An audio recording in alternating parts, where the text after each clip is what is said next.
Hello students, कैसे हैं आप सब लोग। आई एम सी वीना देसाई और मैं आप लोगों को पढ़ा रही हूँ ACCA F2 का F2 मैनेजमेंट अकाउंटिंग। और जो चैप्टर हम पढ़ रहे हैं वो है chapter number 5 accounting for material. कल वाले लेक्चर में हमने देखा था कि इन्वेंट्री की टोटल एनुअल कॉस्ट में हमारे 3 तरह की कॉस्ट इंक्लूडेड होती है। पहली कॉस्ट होती है परचेज प्राइस, और सेकंड होती है holding cost, and third one is carrying cost.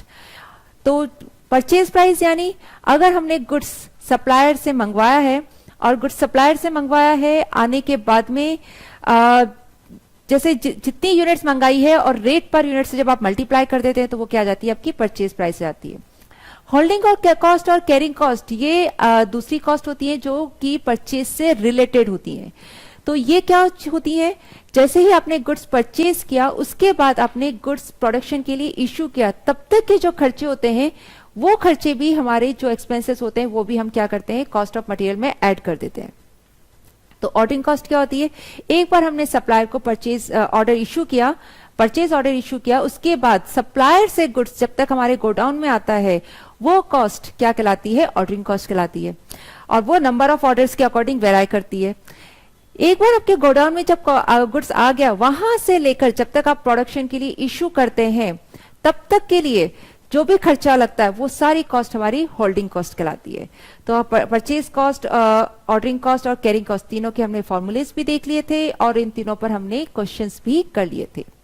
आज हम एक नया कॉन्सेप्ट लेने जा रहे हैं और वो नया कॉन्सेप्ट है आपका, this one is EOQ, economic order quantity. ये कॉन्सेप्ट है economic order quantity, that is EOQ। Now what is EOQ, क्या होता है EOQ? EOQ is the reorder quantity which minimize the total cost associated with holding and ordering inventory. That is holding cost plus ordering cost are at a minimum. तो देखिए, इसको समझने के लिए सबसे पहले तो EOQ क्या है, रीऑर्डर क्वांटिटी, यानी कि जो हम क्वांटिटी का ऑर्डर प्लेस कर रहे हैं वह रीऑर्डर क्वांटिटी है जहां पर आपकी टोटल ऑफ होल्डिंग कॉस्ट और कैरिंग कॉस्ट दोनों का टोटल सबसे मिनिमम आता है। अब ये कॉन्सेप्ट क्या है, जरा सा इस कॉन्सेप्ट को हम एक छोटे से एग्जांपल से समझते हैं। हम वही एग्जांपल ले रहे हैं जो कल हम लोगों ने ऑर्डरिंग कॉस्ट और कैरिंग कॉस्ट समझते वक्त लिया था। तो देखिए, मुझे साल भर में सपोज 1 लाख kg की रिक्वायरमेंट है। कितनी रिक्वायरमेंट है, 1 लाख kg की रिक्वायरमेंट है। अब 1 लाख kg की रिक्वायरमेंट है और मेरे पास 2 तरह की कॉस्ट लगेगी 1 लाख kg को मंगाने के लिए। एक तो लगेगी ऑर्डरिंग कॉस्ट और दूसरी लगेगी कैरिंग कॉस्ट, राइट। अब ये 1 लाख kg है, ये 1 लाख kg हम किस तरह से मंगा सकते हैं, कल हमने देखा था। मेरे पास पहला ऑप्शन क्या है 1 लाख kg मंगाने का, कि मैं एक बार में एक ऑर्डर प्लेस करूं और एक साथ में 1 लाख kg मंगा लूं, राइट। दूसरा मेरे पास ऑप्शन क्या है, एक बार में मैं 50,000 क्वांटिटी का ऑर्डर प्लेस करूं और कितने ऑर्डर्स जाएंगे फिर मेरे पास, अगर मुझे साल भर में 1 लाख kg मंगाना है तो मेरे ऑर्डर्स कितने जाएंगे, 2 ऑर्डर्स। तीसरा मेरे पास ऑप्शन क्या है, 10,000 kg करके मंगाएं। अगर मुझे साल भर में 1 लाख चाहिए और मैं एक बार में 10,000 kg का ऑर्डर प्लेस करूं तो मेरे नंबर ऑफ ऑर्डर्स कितने हो जाएंगे, 10। वेरी इजी, यहां देख सकते हैं नंबर ऑफ ऑर्डर्स निकालने का कल हमने फॉर्मूला देखा था, 1 लाख डिवाइड बाय 10,000, कितने ऑर्डर्स हो गए, 10 ऑर्डर्स हो गए। एक और फॉर्म है मेरे पास, मैं 5,000 kg का ऑर्डर प्लेस करूं तो मेरे नंबर ऑफ ऑर्डर्स कितने हो जाएंगे, आइए निकालते हैं।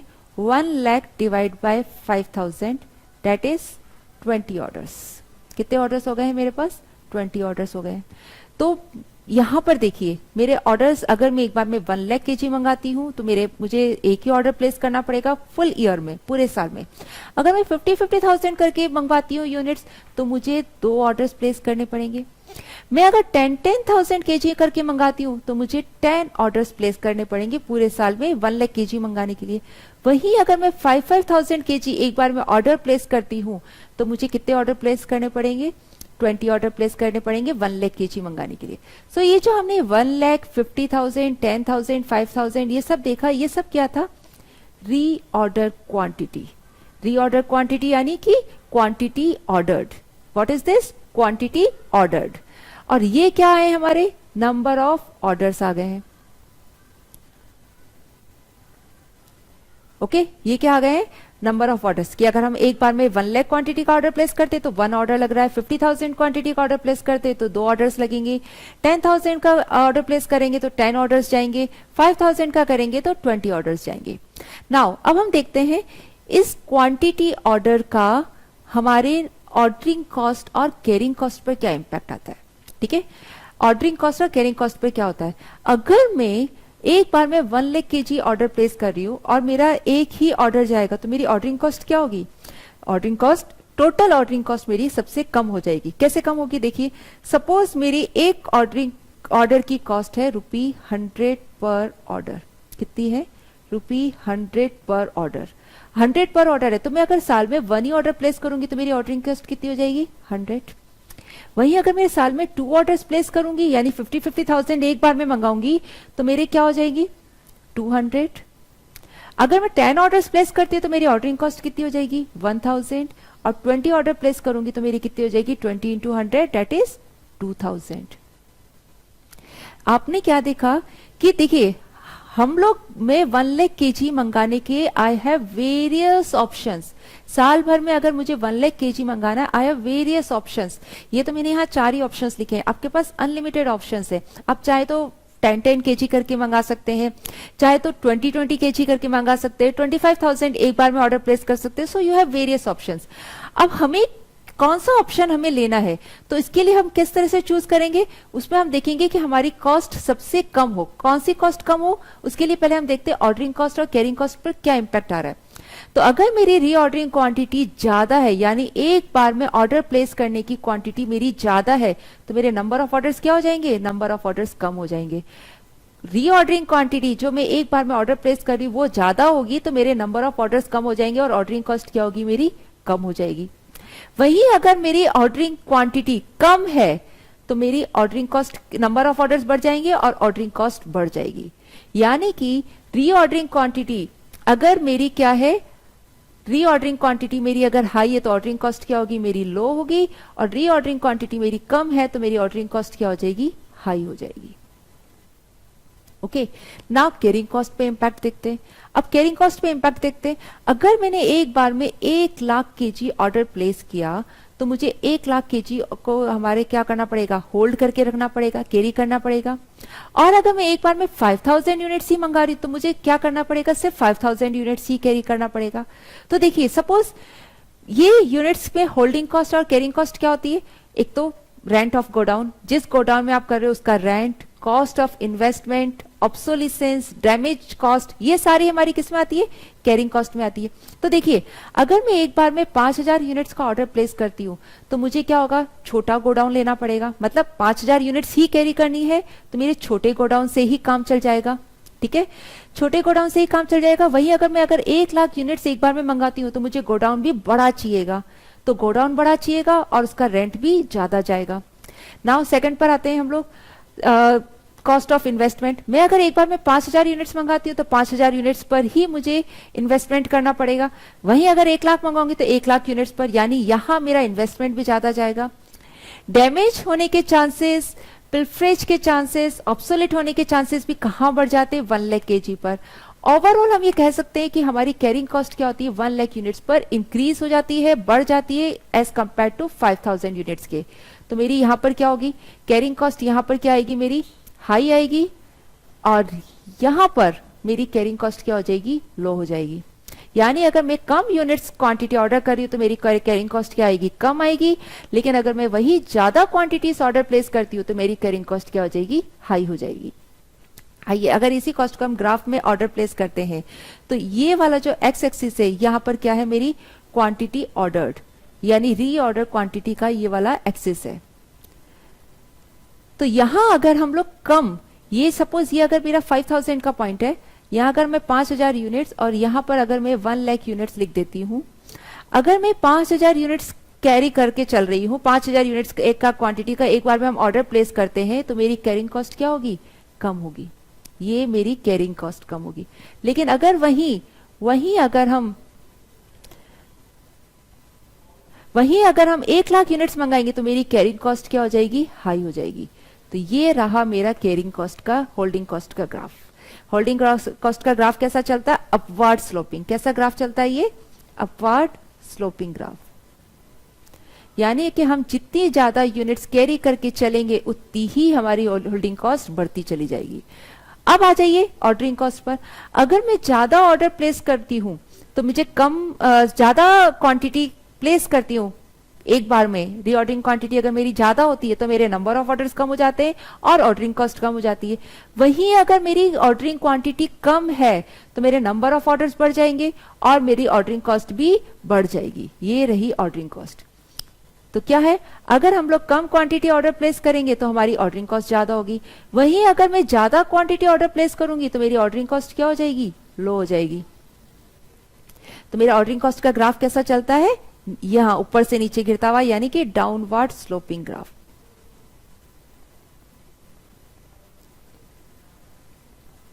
यानी कि देखिए, अगर मेरी ऑर्डरिंग कॉस्ट हाई है तो कैरिंग कॉस्ट लो होगी, वहीं अगर मेरी ऑर्डरिंग कॉस्ट लो है तो कैरिंग कॉस्ट हाई होगी। दोनों के बीच का रिलेशनशिप कैसा होता है? इनवर्स रिलेशनशिप होता है। दोनों के बीच हमारा कैसा रिलेशनशिप चलता है? इनवर्स रिलेशनशिप चलता है। नाउ अब हम क्या देख रहे हैं? अगर मेरी ऑर्डरिंग कॉस्ट ज्यादा है तो कैरिंग कॉस्ट कम है, कैरिंग कॉस्ट ज्यादा है तो ऑर्डरिंग कॉस्ट कम है। और हमें क्या चाहिए? हमें वह रीऑर्डर क्वांटिटी चाहिए। हमें क्या चाहिए? इतनी सारी रीऑर्डरिंग क्वांटिटी में, और भी हमारे पास ऑप्शंस है, इतनी सारी रीऑर्डरिंग क्वांटिटी में हमें ऐसी ऑर्डरिंग क्वांटिटी चाहिए जहां पर इन दोनों का टोटल सबसे कम हो। क्योंकि हम लोगों का मोटिव क्या होता है? हम लोगों का मोटिव होता है कॉस्ट को कम करना, कॉस्ट को कंट्रोल करके चलना। देखिए, इतने सारे कॉम्पिटिटिव वर्ल्ड में अगर हमें सरवाइव करना है तो हम, और प्रॉफिट कमाना है तो हम कॉस्ट को कम करके प्रॉफिट कमा सकते हैं। तो कॉस्ट कम कैसे होगी? जहां पर देखिए परचेज प्राइस तो फिक्स हो गई कि 1 लाख की अगर मेरी परचेज प्राइस है ₹10 पर केजी, तो 10 लाख रुपए मेरे लगेंगे। तो परचेज प्राइस तो मेरी साल भर की इतनी ही लगने वाली है। दिस इज परचेज प्राइस, इसमें कोई कमी नहीं आएगी। लेकिन आप ऑर्डरिंग कॉस्ट और कैरिंग कॉस्ट को कम कर सकते हो। कैसे कम कर सकते हो? अपनी ऑर्डरिंग क्वांटिटी को चेंज करके। अगर ऑर्डरिंग क्वांटिटी ज्यादा रखोगे तो ऑर्डरिंग कॉस्ट कम होगी लेकिन कैरिंग कॉस्ट हाई हो जाएगी। और वहीं अगर आपकी ऑर्डरिंग क्वांटिटी कम है तो ऑर्डरिंग कॉस्ट हाई हो जाएगी और कैरिंग कॉस्ट कम हो जाएगी। और हमें क्या करना है? हमें ऐसी ऑर्डरिंग क्वांटिटी निकालनी है जहां पर टोटल ऑफ होल्डिंग कॉस्ट और कैरिंग कॉस्ट क्या हो? मिनिमम हो, सबसे कम हो। जो सबसे कम होता है उसको हम क्या बोलते हैं? इकोनॉमिक ऑर्डर क्वांटिटी कहते हैं। तो कहां पर कम होगी? तो कहां पर कम होगी? ये उस पॉइंट पर कम होगी जहां पर आपका ये दोनों आपस में मैच करेंगे, मिलेंगे। जहां पर ऑर्डरिंग कॉस्ट और कैरिंग कॉस्ट का ग्राफ आपस में मीट करता है, या ये कह सकते हैं ordering cost is equal to carrying cost, दोनों कॉस्ट आपस में इक्वल हो जाती है, वो पॉइंट हमारा क्या कहलाता है? ईओक्यू कहलाता है। तो ये ग्राफ में ईओक्यू क्या हो गया? ईओक्यू पर हमारी ऑर्डरिंग कॉस्ट और कैरिंग कॉस्ट इक्वल होती है। तो ऑर्डरिंग कॉस्ट और कैरिंग कॉस्ट आई थिंक आप लोगों को समझ में आया। इकोनॉमिक ऑर्डर क्वांटिटी क्या कहते हैं? इकोनॉमिक ऑर्डर क्वांटिटी वह रीऑर्डर क्वांटिटी है। क्या है? वह रीऑर्डर क्वांटिटी है जहां पर टोटल एसोसिएटेड कॉस्ट, कौन सी एसोसिएटेड कॉस्ट है? एसोसिएटेड कॉस्ट यानी होल्डिंग कॉस्ट और कैरिंग कॉस्ट, दोनों का टोटल सबसे कम होता है, मिनिमम होता है। यानी कि दोनों का टोटल सबसे कम होता है, वो क्वांटिटी हमारी क्या कहलाती है? इकोनॉमिक ऑर्डर क्वांटिटी कहलाती है। So this is the formula of EOQ. ये ईओक्यू का फॉर्मूला है। ईओक्यू का फॉर्मूला क्या है? √2 CO into D upon CH। यहां पर ये क्या हो गया है? डी यानी एनुअल डिमांड, अंडर ये रहा यहां पर डी यानी कि annual demand,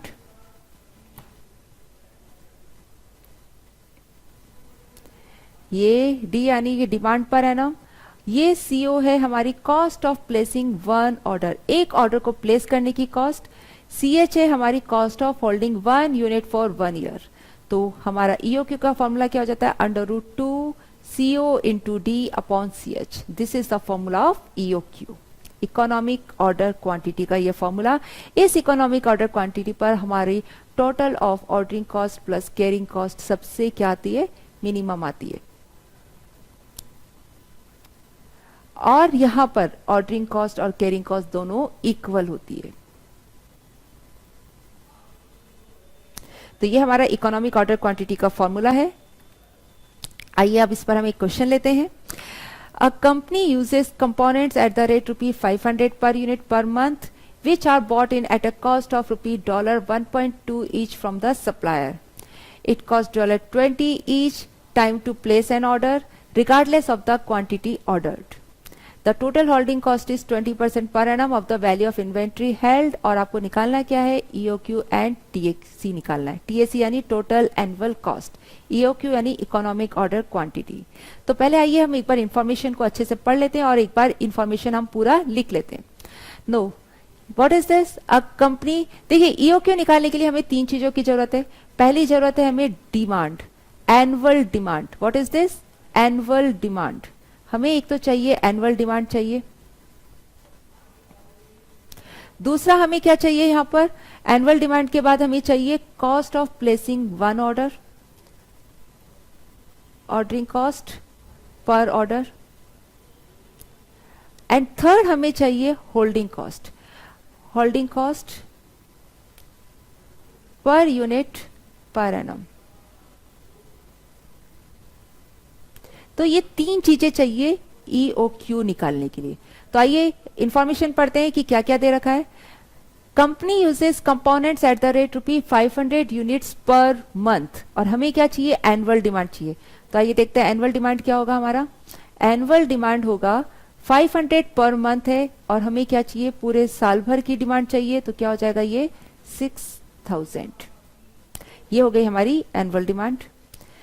which are bought in a cost of $1.2 each from the supplier. तो $1.2 क्या हो गया हमारा, रेट पर यूनिट. तो हमारी रेट पर यूनिट यानी परचेज प्राइस पर यूनिट क्या हो गई है, $1.2 पर यूनिट. थर्ड है हमारा, it cost $20 each time to place an order. तो एक ऑर्डर को प्लेस करने की कॉस्ट कितनी है, $20. So what is this, this is CO, ordering cost पर ऑर्डर. तो हमारी CO आ गई.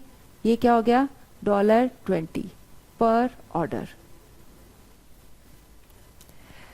$20 पर ऑर्डर हो गया, regardless of the quantity order. और होल्डिंग कॉस्ट कितनी है, 20% पर एनम. तो होल्डिंग कॉस्ट कितनी है हमारी, 20% per annum.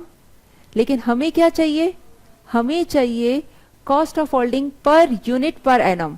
Cost of holding per unit, हमें चाहिए cost of holding per unit per annum चाहिए. ठीक है. तो क्या हो जाएगा यहां पर, एक यूनिट की कॉस्ट है 1.2. तो 1.2 को पूरे साल कैरी करने की कॉस्ट कितनी हो जाएगी, 1.2 इंटू 20%, डेट इज, ये हो जाएगा हमारा 0.24. ये हो गया $0.24. तो ये हमारी होल्डिंग कॉस्ट आ गई.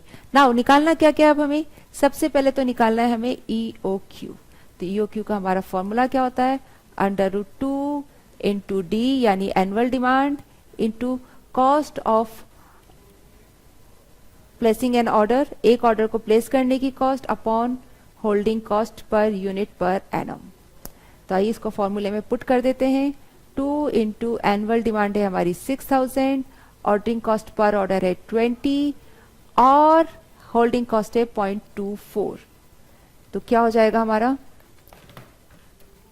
2 इंटू 6000 इंटू 20 डिवाइड बाय 0.24. और जो भी आया है इसका हमें क्या लेना है, यहाँ पर अंडर रूट लेना है. तो अंडर रूट आ गया 1000 यूनिट्स.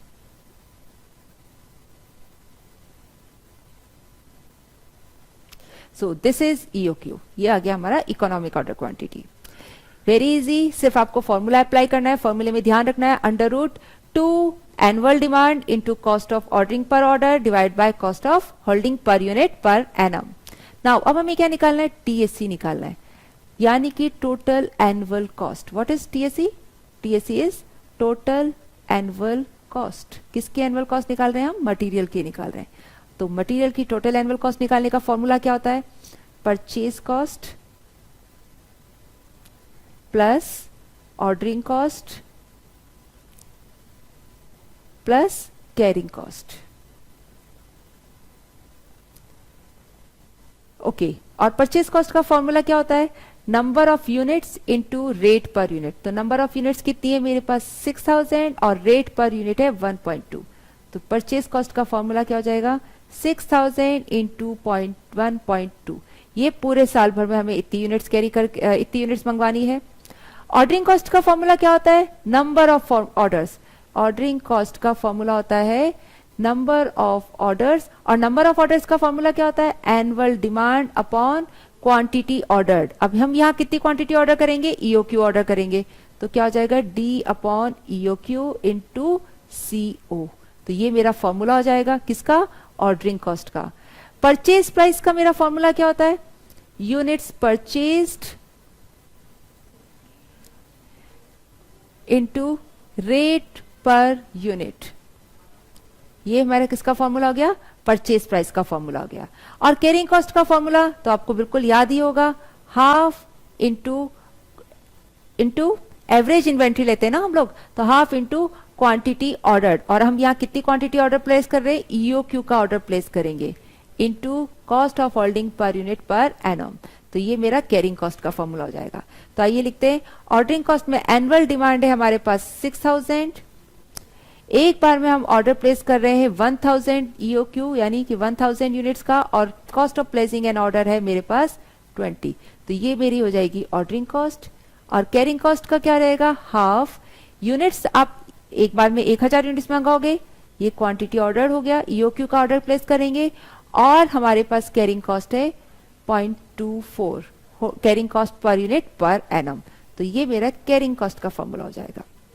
तो चलिए आइए कैलकुलेट कर लेते हैं 6000 इंटू 1.2, ये हो जाएगा मेरे पास 7200 प्लस यहां पर हो जाएगा 6000 डिवाइड बाय 1000, 6 इंटू 20 ये हो गया 120, और यहां पर हो जाएगा 5000 डिवाइड बाय 2 इंटू 0.24 ये भी हो गया हमारा 120। तो देखिए ईओक्यू पर ऑर्डरिंग कॉस्ट और कैरिंग कॉस्ट दोनों इक्वल आई है। टोटल कितना हो जाएगा यहाँ पर $7440। ये रहा आंसर। सो economic order quantity 2 into 20 into 500 into 12 ये क्या है ये देखिए, ये आपका एनुअल डिमांड, ये मंथली था, और इंटू 12 एनुअल डिमांड, और ये आपका आ गया 1000 कंपोनेंट, और ये total annual cost. This is purchase price, this is ordering cost and this is carrying cost. तो ये रहा हमारा क्वेश्चन का सॉल्यूशन, इलस्ट्रेशन नंबर 3। आइए नेक्स्ट क्वेश्चन देखते हैं। The purchase price of N inventory item is $42 per unit. In each 3-month period, the usage of the item is 2000 units. Annual holding cost associated with 1 unit is 5% of its purchase price. EOQ is 185 units. What is the cost of placing an order? एक order place करने की cost क्या होगी, यानी कि आपको CO निकालना है, ऑर्डरिंग कॉस्ट पर ऑर्डर निकालना है। क्या क्या गिवन है, एक तो आपको गिवन है परचेज प्राइस, कितनी परचेज प्राइस गिवन है, परचेज प्राइस गिवन है $42 पर यूनिट। आपको जो गिवन है हम पहले यहां लिख लेते हैं उसे। आपको गिवन है परचेज प्राइस पर यूनिट यानी कि रेट पर यूनिट गिवन है, रेट पर यूनिट है $42 पर यूनिट। फिर आपको गिवन है 3-month period, usage of item is 2000 units. तो आपको एनुअल डिमांड चाहिए, देखिए क्या चाहिए एनुअल डिमांड चाहिए, और 2000 यूनिट्स कितने टाइम पीरियड का कंजप्शन है 3 मंथ्स का। साल में कितने 3 मंथ्स, 3 मंथ्स यानी 1 क्वार्टर। तो साल भर में कितने क्वार्टर होते हैं, टोटल 4 क्वार्टर होते हैं। तो आपकी टोटल एनुअल डिमांड कितनी हो जाएगी 2000 इंटू 4। हमारे ये 1 क्वार्टर की डिमांड है 2000 यूनिट्स, और साल भर में होते हैं 4 क्वार्टर्स, 4 क्वार्टर्स होते हैं। तो एनुअल डिमांड हमारी कितनी हो गई 8000 यूनिट्स। फिर आपकी होल्डिंग कॉस्ट, अब आपको CH चाहिए। CH कितना दे रखा है 1 यूनिट के लिए दिखा रखा है 5% ऑफ इट्स परचेज प्राइस। क्या है 5% of its purchase price. Purchase price है 42 का 5% कितना हो गया, आइए कैलकुलेट करते हैं। 42 का 5% इट इज $2.1, 2.1। और आपको निकालना क्या है CO निकालना है। कैसे निकालेंगे हम यहाँ पर CO, बिल्कुल ईओक्यू का फॉर्मूला अप्लाई करेंगे हम। ईओक्यू का फॉर्मूला क्या है, आपको क्वेश्चन में ईओक्यू भी दे रखा है 185 यूनिट्स। तो आइए ईओक्यू का फॉर्मूला लिखते हैं, √2 D into CO upon C H. क्या क्या गिवन है, ईओक्यू गिवन है हमारे पास 185 इजिकल टू 2, एनुअल डिमांड है हमारे पास 8000 यूनिट्स, हमें सीओ यानी cost of placing an order निकालना है, सीएच हमने कैलकुलेट कर ही लिया है 2.1। तो इस तरह से हम कैलकुलेट करके सीओ निकाल सकते हैं। और आपको सीओ के लिए क्या बोला हुआ है, ये आपको कहां तक लिखना है, 2 डेसिमल प्लेसेस तक लिखना है। तो चलिए आइए कैलकुलेट करते हैं, 185 का square into 2.1 divide by 2 divide by 8000, ये आ जाएगा 4.49। तो क्या आ जाएगा, $4.49 पर ऑर्डर। ये आ गया हमारा cost of placing an order. ये रहा आंसर, $4.49। आइए नेक्स्ट क्वेश्चन देखते हैं। A company has recorded the following details for component 427 which is sold in boxes of 10 components. Okay. देखिए एक कंपोनेंट में डील करती है, एक बॉक्स में आपके 10 कंपोनेंट्स आते हैं। अब आपको यहाँ पर सारी इंफॉर्मेशन दे रखी है, ऑर्डरिंग कॉस्ट दे रखी है $32 पर ऑर्डर, परचेज प्राइस $20 पर बॉक्स, होल्डिंग कॉस्ट दे रखी है 10% of purchase price, monthly demand this is 1500, ये क्या दे रखा है, मंथली डिमांड। और आपको क्या चाहिए, आपको क्वेश्चन में चाहिए एनुअल डिमांड चाहिए होती है। तो एनुअल डिमांड कितनी होगी, 1500 इंटू 12, ये कंपोनेंट्स की डिमांड होगी, 12 कंपोनेंट्स, इतने कंपोनेंट्स चाहिए। Now component 427 is currently ordered in batches of 240 boxes at a time। अभी क्या कर रहे हैं वो, 240 boxes at a time purchase कर रहे हैं। Average inventory held is 120 boxes. Average inventory जो होल्ड कर रखी है वो कितनी है, 120 बॉक्सेस। ठीक है, calculate the annual holding cost and annual ordering cost. आपको दोनों निकालनी है, होल्डिंग कॉस्ट निकालनी है एंड एनुअल ऑर्डरिंग कॉस्ट निकालनी है। नाउ देखिए यहाँ पर कुछ आपको इंफॉर्मेशन बॉक्सेस में दे रखी है, कुछ इंफॉर्मेशन कंपोनेंट्स में दे रखी है। तो हम या तो इस सारी इंफॉर्मेशन को बॉक्सेस में लेके आए या सारी इंफॉर्मेशन को हम कंपोनेंट्स में लेके आए। तो हमारे लिए यहाँ पर इजी रहेगा अगर हम सारी की सारी इंफॉर्मेशन को बॉक्सेस में ले आते हैं। ठीक है, तो देखिए $32 पर ऑर्डर प्लेस, ये ऑर्डरिंग कॉस्ट हो गई। परचेज प्राइस आपकी बॉक्स में दे रखी है $20 पर बॉक्स, एक बॉक्स में 10 कंपोनेंट्स हैं, तो हमारी एक बॉक्स की प्राइस क्या है, $20। होल्डिंग कॉस्ट क्या दे रखी है, 10% ऑफ परचेज प्राइस, तो हम होल्डिंग कॉस्ट लिख सकते हैं यहाँ पर। देखिए ऑर्डरिंग कॉस्ट हमारी दे रखी है, यहां हम लिख देते हैं $32, कितनी दे रखी है, $32 पर ऑर्डर।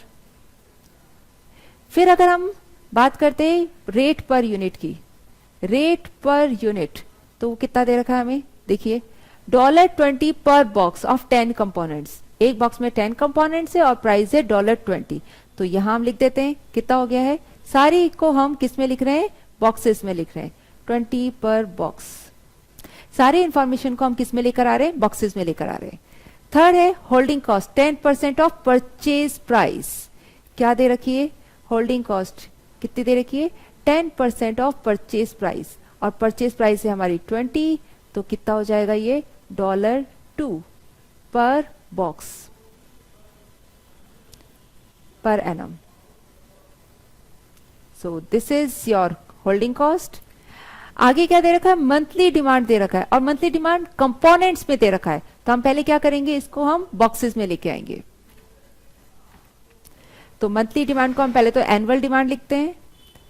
एनुअल डिमांड कितनी हो जाएगी, 1500 इंटू 12, लेकिन ये क्या है, कंपोनेंट्स में है, बॉक्सेस में लाने के लिए हम क्या करेंगे, डिवाइड बाय 10 करेंगे, क्योंकि एक बॉक्स में 10 यूनिट्स है, कंपोनेंट्स है। तो कितने हो जाएंगे यहाँ पर, 1500 इंटू 12, इतने तो कंपोनेंट्स हो गए, 18,000 कंपोनेंट्स हो जाएंगे। ये 18,000 कंपोनेंट्स है, बॉक्सेस में लाने के लिए 10 से डिवाइड किया, यानी कि कितने बॉक्सेस में आ जाएंगे 18,000 कंपोनेंट्स, 1800 बॉक्सेस में, 1800 बॉक्सेस। तो ये एनुअल डिमांड आ गई, ठीक है। अब हमें निकालना क्या है, देखिए यहाँ पर आपको एवरेज इन्वेंट्री दे रखी है 125 बॉक्सेस, एवरेज इन्वेंट्री भी दे रखी है यहाँ पर 120 बॉक्सेस, ये एवरेज इन्वेंट्री दे रखी है।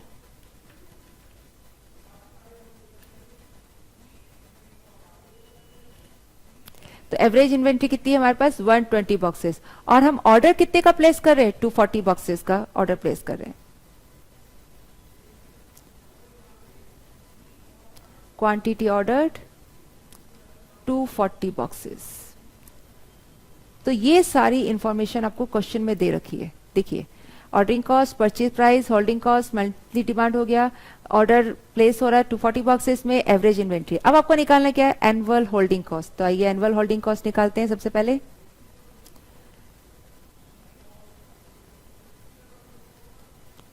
फॉर्मूला इजी है, average inventory into carrying cost per unit per annum.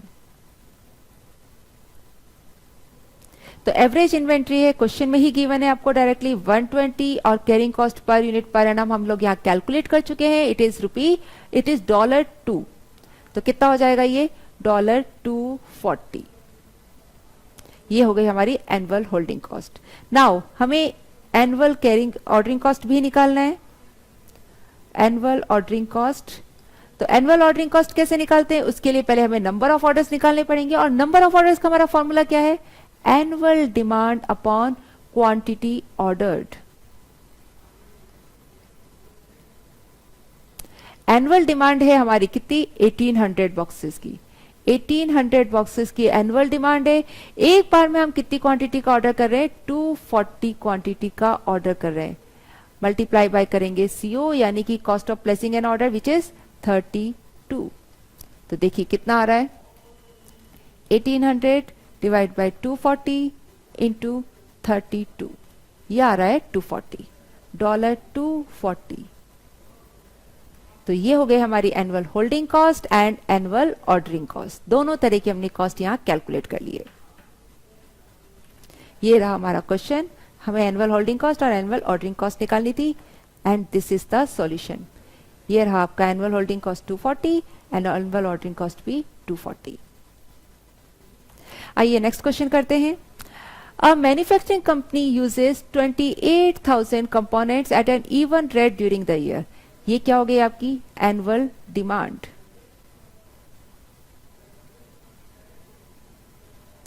Each order placed with the supplier of the component is for 1500 components, यानी कि ये क्या हो गई है आपकी quantity ordered.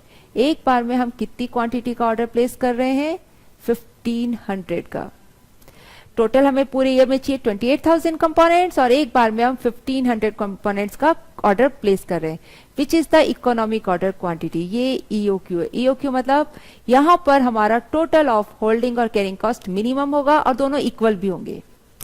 The company holds a buffer inventory of 700 components. Okay, साल भर में 700 यूनिट्स भी बफर सेफ्टी स्टॉक है, उसको कैरी करके चल रहे हैं।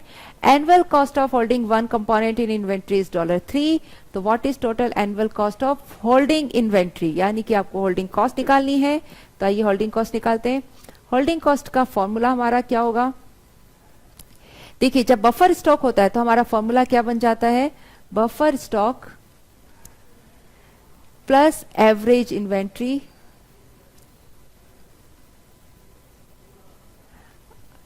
into cost of holding per unit per annum। now buffer stock हमें दे रखा है 700। एवरेज इन्वेंट्री देखिए हम एक बार में क्वांटिटी ऑर्डर कर रहे हैं 1500 का, तो एवरेज कितना हो जाएगा 1500 डिवाइड बाय 2, और cost of holding one component है 3। तो हमारी होल्डिंग कॉस्ट कितनी हो जाएगी, ये हो जाएगी 750 प्लस 700 इंटू 3, ये हो जाएगा $4350 $4350। सो ये हो जाएगी हमारी होल्डिंग कॉस्ट। ये रहा होल्डिंग कॉस्ट $4350। आइए नेक्स्ट क्वेश्चन देखते हैं हम। A company determines it's order quantity for a component using EOQ model, मतलब ऑर्डर प्लेस करिए क्या यूज करते हुए, इकोनॉमिक ऑर्डर क्वांटिटी प्लेस करते हुए हमारा ऑर्डर प्लेस करिए. What would be the effects on the EOQ? EOQ पर क्या इफेक्ट आएगा, and total annual ordering cost of N increase in the annual cost of holding 1 unit of the component in inventory. देखिए क्या बोला गया है यहाँ पर, जब EOQ पर क्या इंपैक्ट आएगा, दो पर इंपैक्ट देखने आपको, किस पर, EOQ पर और एनुअल ऑर्डरिंग कॉस्ट पर. किस चीज का इंपैक्ट देखना है, देखिए आपकी जो annual holding cost per unit यानी कि CH क्या हो रही है, इंक्रीज हो रही है, CH इंक्रीज हो रही है. आपको क्या कहा गया क्वेश्चन में, there is an increase in the annual cost of holding 1 unit, CH यानी कि annual holding cost per unit आपकी इंक्रीज हो रही है. तो जब ये इंक्रीज हो रही है तो EOQ पर क्या इंपैक्ट आएगा. तो देखिए हम जरा EOQ का फॉर्मूला देखते हैं. ओके क्या फॉर्मूला था EOQ का, √2DCO अपॉन CH. ये CH कहां पर है, डिनोमिनेटर में है. कहां है ये, डिनोमिनेटर में. और हम सब लोगों को पता है कि अगर डिनोमिनेटर इंक्रीज होगा, ये इंक्रीज होगा, तो ये EOQ पर क्या इंपैक्ट आएगा, ये डिक्रीज हो जाएगा. क्या होगा, अगर डिनोमिनेटर में कॉस्ट ऑफ होल्डिंग इंक्रीज होगी तो EOQ क्या हो जाएगा, डिक्रीज हो जाएगा. राइट तो हमारा EOQ पर क्या होगा, EOQ तो हमारा एक तो लोअर हो जाएगा. तो हमारा B और D तो आंसर कट हो जाएंगे, या तो वो ये होगा या फिर A होगा या फिर वो B होगा. E और C दोनों में से कोई एक इंपैक्ट होगा. नाउ अब हम देखते हैं कि हमारा टोटल एनुअल ऑर्डरिंग कॉस्ट पर क्या इंपैक्ट पड़ेगा. देखिए क्वांटिटी ऑर्डर अगर डिक्रीज होगी, यानी कि क्वांटिटी ऑर्डर अगर हमारी डिक्रीज होगी, ये अगर हमारी डिक्रीज होगी, कम होगी, तो हमारे क्या होंगे, नंबर ऑफ ऑर्डर्स इंक्रीज हो जाएंगे, इंक्रीज हो जाएंगे. और नंबर ऑफ ऑर्डर्स अगर इंक्रीज होंगे तो क्या होगा, हमारा ऑर्डरिंग कॉस्ट भी इंक्रीज हो जाएगी. देखिए इसको हमने पिछले वाली स्लाइड में भी बहुत अच्छे से समझा है, ये वाला पॉइंट. यहां पर आइए आप, ये रहा. देखिए जैसे ही रीऑर्डरिंग क्वांटिटी इंक्रीज होती है तो हमारी नंबर ऑफ ऑर्डर्स कम हो जाते हैं, और जैसे ही रीऑर्डरिंग क्वांटिटी हमारी डिक्रीज होती है तो नंबर ऑफ ऑर्डर्स क्या होते हैं, इंक्रीज होना शुरू हो जाते हैं. तो यहां पर हमारी EOQ क्या हो रही है, यानी कि ऑर्डरिंग क्वांटिटी क्या हो रही है, डिक्रीज हो रही है. ठीक है, तो जैसे ही ये डिक्रीज होगी तो हमारे नंबर ऑफ ऑर्डर्स क्या होंगे, बढ़ जाएंगे, और ये बढ़ेंगे तो हमारी ऑर्डरिंग कॉस्ट भी ऑटोमेटिकली क्या हो जाएगी, बढ़ जाएगी. आइए यस तो अगर हमारी EOQ यानी क्वांटिटी ऑर्डर डिक्रीज हो रही है तो नंबर ऑफ ऑर्डर इंक्रीज हो जाएंगे और ऑर्डरिंग कॉस्ट भी इंक्रीज हो जाएगी. यानी कि हमारा आंसर क्या रहेगा, हमारा आंसर रहेगा फर्स्ट वाला A, हायर. ये रहा आंसर रहेगा A, यानी कि EOQ कम होगा और टोटल एनुअल ऑर्डरिंग कॉस्ट हमारी इंक्रीज हो जाएगी. आइए नेक्स्ट क्वेश्चन देखते हैं. The following relate to the management of raw material. Okay तो ये 4 इंफॉर्मेशन दे रखी है. क्वेश्चन में क्या पूछा गया है, which of the above would result from the introduction of buffer safety inventory. यानी कि अगर हम लोग बफर स्टॉक को और इंट्रोड्यूस करते हैं, बफर स्टॉक लेकर आ जाते हैं, तो किस पर इंपैक्ट आएगा. तो देखिए holding cost per unit of inventory would increase. Holding cost per unit, देखिए holding cost, total holding cost बढ़ेगी, क्योंकि अगर हम बफर स्टॉक लेकर आएंगे तो टोटल होल्डिंग कॉस्ट बढ़ेगी, लेकिन होल्डिंग कॉस्ट पर यूनिट पर कोई इंपैक्ट नहीं आएगा. होल्डिंग कॉस्ट पर यूनिट का मतलब क्या हो गया, CH. तो बफर स्टॉक का पर यूनिट होल्डिंग कॉस्ट पर कोई इंपैक्ट नहीं आएगा, लेकिन टोटल, क्योंकि यूनिट्स बढ़ जाएगी, यूनिट्स के बढ़ने से टोटल होल्डिंग कॉस्ट इंक्रीज होगी, पर यूनिट कॉस्ट पर कोई इंपैक्ट नहीं आएगा. Economic order quantity would decrease. नहीं, बफर स्टॉक का इकोनॉमिक ऑर्डर क्वांटिटी पर भी कुछ इंपैक्ट नहीं होगा, क्योंकि इकोनॉमिक ऑर्डर क्वांटिटी पर हमें 3 चीजें चाहिए होती है, CH, CO और D. बफर स्टॉक का इन तीनों पर ही कोई इंपैक्ट नहीं आता है. बफर स्टॉक का इंट्रोड्यूस करने से पर यूनिट होल्डिंग कॉस्ट पे भी इंपैक्ट नहीं आएगा, पर ऑर्डर ऑर्डरिंग कॉस्ट पर भी इंपैक्ट नहीं आएगा, और एनुअल डिमांड पर भी इंपैक्ट नहीं आएगा. ठीक है, तो इकोनॉमिक ऑर्डर क्वांटिटी पर भी कुछ इंपैक्ट नहीं आएगा. Average inventory level would increase. Yes, average inventory level जरूर इंक्रीज हो जाएगा, क्योंकि बफर स्टॉक आप इंट्रोड्यूस करेंगे तो नंबर ऑफ यूनिट्स इन्वेंट्री की वो इंक्रीज हो जाएगी। तो ये सी आंसर तो होगा ही। Total ordering cost would decrease, no, ordering cost पर कोई इंपैक्ट नहीं आएगा। तो आंसर होगा 3 ओनली, ये वाला A answer. Now next question देखते हैं, which of the following is least relevant to the simple economic order quantity model for inventory। तो इकोनॉमिक ऑर्डर क्वांटिटी के लिए क्या चीज रेलिवेंट है? तो ईओक्यू के लिए हमने देखा था, ईओक्यू के लिए हमें 3 चीजों की जरूरत होती है, डी यानी annual demand, cost of placing an order, one order को प्लेस करने की कॉस्ट, और कॉस्ट ऑफ होल्डिंग 1 यूनिट। तो इन 3 की जरूरत होती है। सेफ्टी इन्वेंट्री काम में नहीं आता। एनुअल डिमांड यस चाहिए होता है, होल्डिंग कॉस्ट चाहिए होती है, ऑर्डरिंग कॉस्ट चाहिए होती है। तो क्या लीस्ट रेलिवेंट हो गया है हमारे लिए? सेफ्टी इन्वेंट्री, ए, यस। तो ये हमने आज पढ़ा है ईओक्यू के लिए, ईओक्यू का मॉडल पढ़ा है। ईओक्यू क्या होता है? हमारे पास ऑर्डर क्वांटिटी ऑर्डर करने के वेरियस ऑप्शंस होते हैं। तो व्हाट इज ईओक्यू? उन वेरियस ऑप्शंस में से हम वो क्वांटिटी ऑर्डर करें जहां हमारी टोटल ऑफ एसोसिएटेड कॉस्ट सबसे कम हो, सबसे मिनिमम हो। तो उसको हम क्या बोलते हैं? यानी टोटल ऑफ एसोसिएटेड कॉस्ट क्या चीज हुई है? ऑर्डरिंग कॉस्ट और होल्डिंग कॉस्ट का टोटल सबसे कम होता है, उसी को हम क्या बोलते हैं? इकोनॉमिक ऑर्डर क्वांटिटी कहते हैं। ठीक है। और इकोनॉमिक ऑर्डर क्वांटिटी का हमारा फॉर्मूला होता है √2D, डी यानी एनुअल डिमांड, इनटू CO यानी cost of placing an order, divided by cost of holding per unit per annum. इसका जब आप अंडर रूट लेते हैं तो वो जो क्वांटिटी आती है वो क्या होती है? हमारी इकोनॉमिक ऑर्डर क्वांटिटी होती है। तो आज हमने इकोनॉमिक ऑर्डर क्वांटिटी देखी है, उसके लिए हमने इसका ग्राफ भी देखा है कि किस तरह से ऑर्डरिंग कॉस्ट और कैरिंग कॉस्ट का आपस में रिलेशनशिप होता है। हमने देखा कि ऑर्डरिंग कॉस्ट और कैरिंग कॉस्ट दोनों के बीच का रिलेशनशिप कैसा होता है? इनवर्स रिलेशनशिप होता है, यानी एक इंक्रीज होती है तो दूसरी डिक्रीज होती है, दूसरी इंक्रीज हो रही है तो पहली वाली आपकी डिक्रीज हो रही है। फिर हमने उस पर ईओक्यू पर आज कुछ क्वेश्चंस भी किए हैं। तो आज हम इतना ही करेंगे। Thank you.